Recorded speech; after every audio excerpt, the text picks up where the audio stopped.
سر جو لوگ آپ سے بورو کرتے ہیں یہ لوگ کس طرح کے کام میں اس کو پیسے کو استعمال کرتے ہیں؟ فار ایگزامپل میں نے کچھ یہ کیسز سنے تھے، جیسے کچھ لوگ کچھ خواتین سلائی مشین لے لیں گی یا کچھ بھی ایسا، تو موسٹلی کس کس طرح کے کام میں سر استعمال یہ کرتے دیکھیں، ہیں؟ یہ ڈپینڈ کرتا ہے کہ کس علاقے میں آپ کام کر رہے ہیں، کن لوگوں کے ساتھ کام کر رہے ہیں، کیا وہاں کی اکانومی ہے. تو 150 ایسے کاروبار ہیں جو ہم نے ڈاکومنٹ کیے ہوئے ہیں.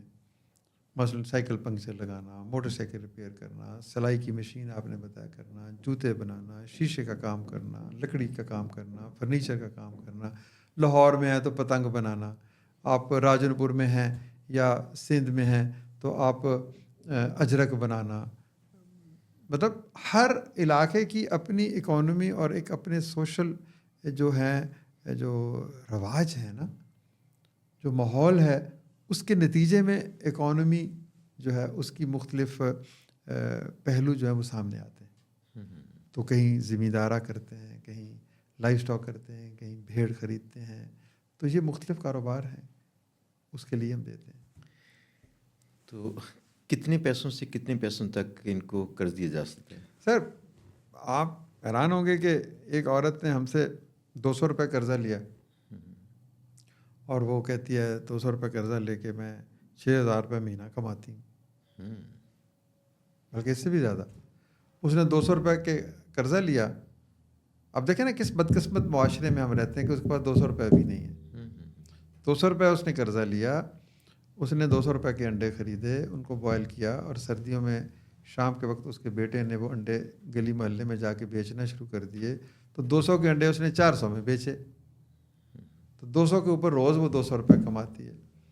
اس مہینے کا اس نے آ کے مجھے بتایا جی میں نے 6,000 کمایا، میرا بیٹا اسکول بھی جاتا ہے اور یہ 6,000 کی اضافی رقم ملتی ہے. تو دیکھیں نچلی سطح پر جس طرح کی اکانومی ہے نا، آپ اور میں وہ نہیں سمجھتے، حالانکہ ہم بڑا کلیم کرتے ہیں کہ جی ہم غریبوں کے پاس رہتے ہیں. اب یہ انڈے بیچنے کا کاروبار جو ہے میرے ذہن میں تو نہیں تھا جب اس عورت نے کہا جی میں آپ کو 200 سے 200 روپے روز کما کے دکھاؤں گی. تو اس طرح بہت سے کام ہیں. آپ جائیں تو صحیح ذرا گلی محلوں میں کہ ہوتا کیا ہے، لوگ دیہاتوں سے مرچیں لے کے آ کر ان کو پیک کر کے وہ بیچنا شروع کر دیتے ہیں، مسالے بیچنا شروع کر دیتے ہیں، کپڑے سینے فیصل آباد سے یا کہیں اور سے جہاں ٹیکسٹائل کا کام ہے سوٹ لا کے وہ گلی گلی لوگ بیچنا شروع کر دیتے ہیں. تو روٹی تو کسی طور کما کھائے مچھندر جسے کہتے ہیں کہ ہمیں پتہ ہے لوگوں کو، ہمارے لوگ بڑے ذہین ہیں. صرف ایک کمی ہے اعتماد کی اور سرمایہ کی. ہم ان پر اعتماد نہیں کرتے، ان کو سرمایہ نہیں دیتے. جیسے آپ نے بات کی کہ پنکچر لگانا یا کچھ ایسے سارے جو چھوٹے چھوٹے کام ہیں ان کو سکھائے جا سکتے ہیں. میں نے بڑی ریسرچ بھی کی کہ پاکستان کسی زمانے میں بڑا خوشحال ملک تھا. اس وقت عروج تھا ایسے اسکلز کا، ووکیشنل ٹریننگ کا. تو یہ آج آہستہ 80s میں ڈکلائن کا شکار ہوئی، پھر 90s میں جا کے ختم ہو گئی. تو آج بھی اس میں کافی گنجائش ہے. اگر ہم جو نچلا طبقہ ہے وہ جو بالکل بے روزگار ہے فرض کیا، اگر ان کو چھوٹے چھوٹے ایسے اسکل سکھانا شروع کر دیں گے تو یہ بڑا اچھا ہے. تو جیسے سر آپ کے پاس ادارہ موجود ہے، یعنی ایک سسٹم ہے نا پہلے بنا ہوا ہے، تو وہاں پہ کچھ ایسا بھی پاسبل ہے کہ جو لوگ پہلے سے اسکلڈ ہیں جسٹ وہ اپنے اسکل کے لیے اپنے ڈونیشن کے لیے تھوڑا وقت ڈونیٹ کریں، لوگوں کو سکھا دیں. تو لوگ اگر فرض کیے چھوٹی چھوٹی چیزیں ایسے سیکھ لیں تو کم سے کم بھوکے نہیں رہیں گے. دیکھیں مجھے اجازت دیجیے میں ایک دفعہ پھر آپ سے اختلاف کروں. جی جی. آپ نے کہا جی ہم پہلے خوشحال تھے اب خوشحال نہیں ہیں. آپ کو کس نے کہا؟ سر ہم تو ملک کی اکانومی دیکھ کے کہتے ہیں. دیکھتے ہیں. دیکھیں میری بات سنیں نا، اس ملک میں جب پاکستان بنا تو کتنی یونیورسٹیاں تھیں؟ جب پاکستان بنا تو کتنے موٹر ویز تھے؟ جب پاکستان بنا تو کیا آپ ایٹامک پاور تھے؟ جب پاکستان بنا تو کتنے شہروں میں بجلی تھی؟ میں اپنے گاؤں کی مثال دیتا ہوں آپ کو. چلیں میں جس کا میں عینی شاہد ہوں، میں ہر 15 دن 20 دن مہینے بعد جاتا ہوں. 70s میں آپ نے 70s میں کہا نا ہم خوشحال تھے. 70s میں ہمارے گاؤں میں کچی سڑک تھی، آج پکی سڑک ہے کارپیٹڈ. بجلی نہیں تھی، آج بجلی ہے، ہر گھر میں بجلی ہے. 70% گھروں میں فریج ہے. فون کا تصور ہی نہیں تھا، اب ہر گھر میں فون ہے. کوئی بچہ پڑھا لکھا ہوا نہیں تھا، آج میجورٹی آر ایجوکیٹڈ. 70s میں 3 گاؤں گھر میں گن رہا تھا کہ ہمارے گاؤں کے 3 گھرانے تھے جو ملک سے باہر تھے. آج 300 لوگ میرے گاؤں کے ملک سے باہر ہیں. ٹھیک ہے. میرے گاؤں میں کوئی سرکاری ملازم نہیں تھا. آج میرے گاؤں نے کئی پروفیسرز, کئی ڈاکٹر, 1-2 CSP پیدا کی. ٹھیک ہے. میرے گاؤں میں بیل گاڑی ہوتی تھی. آج میرے گاؤں میں کوئی 200-400 ٹریکٹر موجود, ہارویسٹر موجود. آپ مجھے بتائیں کہ ہم خوشحال نہیں ہوئے؟ سر تھوڑی سی میری غلطی سے لیجیے گا, الفاظ میں نے شاید ڈفرینس پال کیے. چلیے خوشحال نہ صحیح, لیکن امیر میں شاید آپ کو ویسے سر میرے رسم پتہ نہیں سر, ایک چھوٹی سی مثال. میں صرف اتنے مجھے کہنے دیجیے, ہم ناشکر گزار ہیں. نہیں سر, ایک ہمیں چھوٹی سی بہت مثال. کچھ ملا ہے. سر آپ کی بات آج ٹھیک ہے. آپ مجھے پتہ ہے, میں جب چھوٹا سا تھا تو دیے کی روشنی میں پڑھتا تھا. تو اب مجھے بتائیں, کوئی ایک بندہ مجھے پاکستان میں بتائیں جو دیے کی روشنی میں پڑھتا ہو. بجلی کس کے پاس نہیں ہے؟ شاید کہیں کوئی دور دراز کسی جگہ پہ ہو. سر یہ تو ایک دولت نہیں, مجھے آخری بات کہنے جی دیجیے. جی. خوشحالی, دولت, اٹس آل ریلیٹیو ٹرمز. امریکہ میں ایک شخص غریب ہے, شاید وہ ہم سے کئی گنا زیادہ کمفرٹس میں رہ رہا ہو.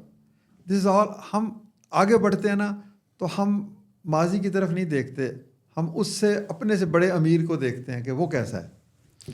سر میں قومی طور پہ کہہ رہا ہوں, ہمارے پاس 5 راکٹ لانچرز تھے جس سے راکٹس لانچ ہم کرتے تھے. یہ 70s کی بات ہے جو پاکستان میں بند ہو چکے ہیں. پاکستان اس کے بعد راکٹ اپنے جو یہ شٹلز ہیں یہ کہیں اور سے کرائے پہ وہ ہائر کر کے لانچ کرواتا ہے. اس کے علاوہ یہ تھا کہ پاکستان میں یورپین کئی کنٹریز کے لوگ آتے تھے یہاں پہ, وہ تربیت کے لیے آتے تھے. یونیورسٹیز ہماری چلتی تھیں تو باہر سے لوگ آتے تھے.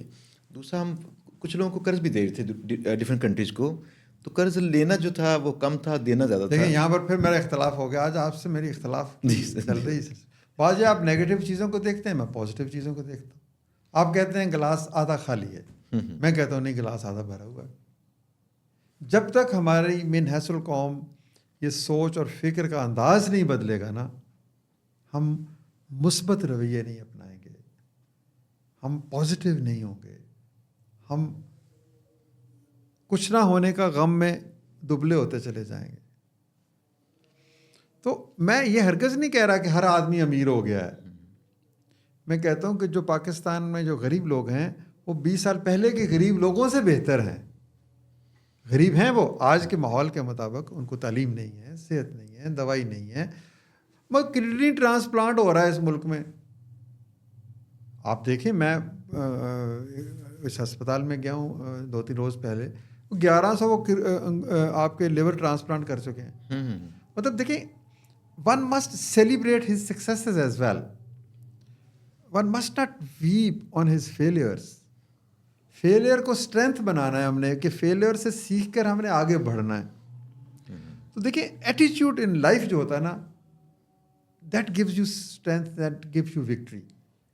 آپ کرکٹ کا میچ دیکھ لیں, اگر آپ ہارے ہوئے دماغ کے ساتھ میدان میں جائیں گے تو آپ ہار جائیں گے. سر میں تو کہتا ہوں زیرو کی ویلیو نا اکیلے کچھ نہیں ہوتی. دوسری طرف یہ ہے کہ جو پازیٹیو رہنا جو ہے, اگر یہ ہمیشہ ٹھیک رہتا تو نیگیٹو نمبرز نہ ہوتے, فلوٹنگ فگرز نہ ہوتی.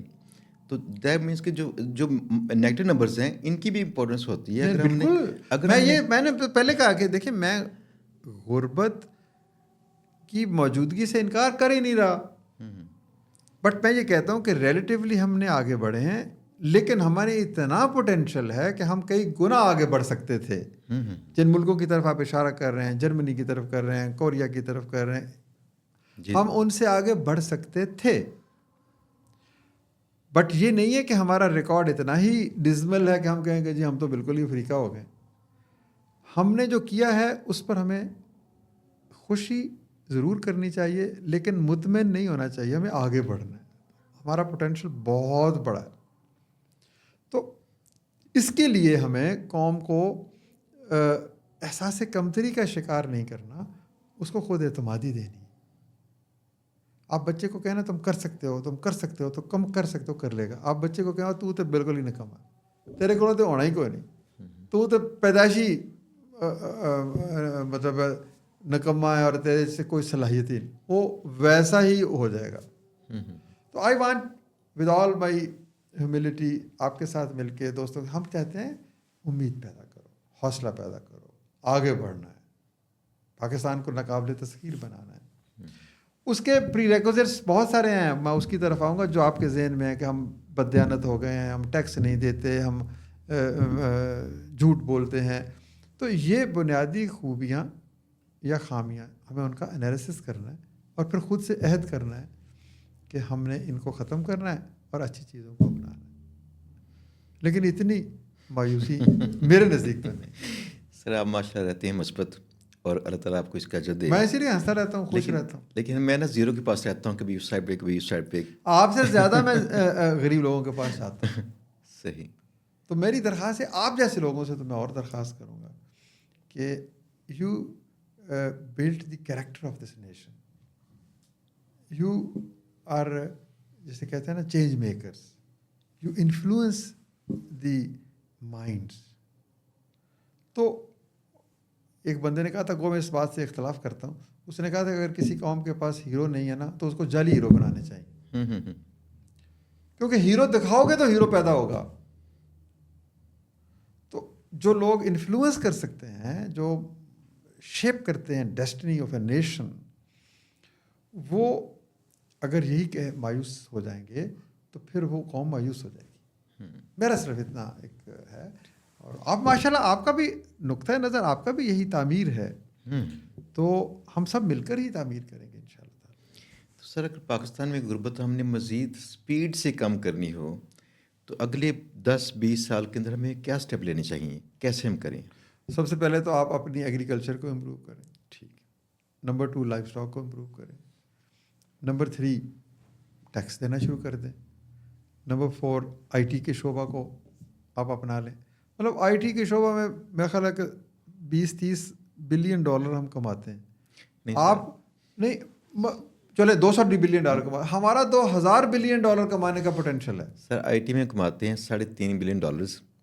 ہاں اب میں آپ تو اور نیچے لے آئے ہیں. جی اس وقت جو ہے نا لاسٹ دیکھیں میری ہے نا معلومات، اس میں کچھ 4-5 بلین ڈالر جو ہیں وہ فارمل اکانومی میں ہیں، اور اس سے 2 گنا انفارمل اکانومی میں بھی ہیں. تو 10-12 ارب ہم کماتے ہیں، 10-12 بلین ڈالرز.